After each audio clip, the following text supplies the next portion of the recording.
Here in the Springfield neighborhood, the glorious Church of the Lord was built back in the year 1940. And while part of the fellowship hall still remains, as you can see here, the sanctuary has been completely demolished after engineers determined it was unsafe. Locals have mixed opinions about the demolition. It was a painful moment for many in Springfield.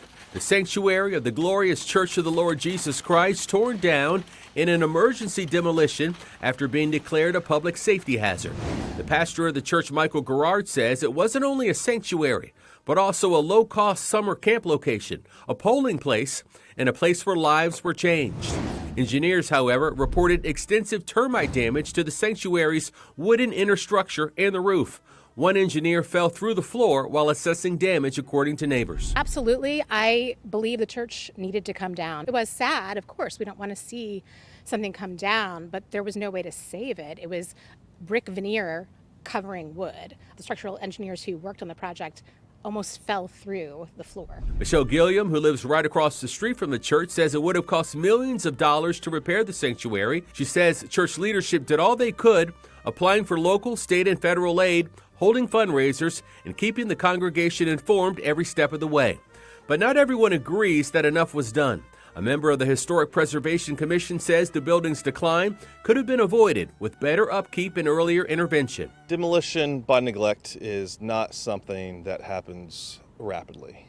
Part of the responsibility falls on the owners to take the necessary steps to at least provide a basic level of care. Springfield Revitalization and Preservation Committee Commissioner William Hoff says property owners with historic buildings carry a special responsibility, adding that the community should speak up when they see signs of neglect. If you own a historic structure that is either a landmark or that is contributing to a historic district, then you have a special responsibility to maintain that property, at least to a very basic level.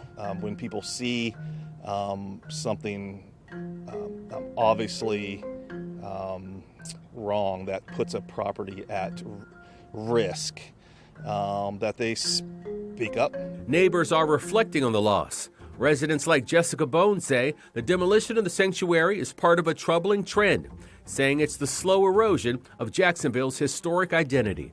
Since I've lived in Jacksonville in the past 15 years, I would say it's sadly losing so much of the historic structures. And once the history's gone, it just, it's gone. We don't want to become a city of strip malls and fast food chains.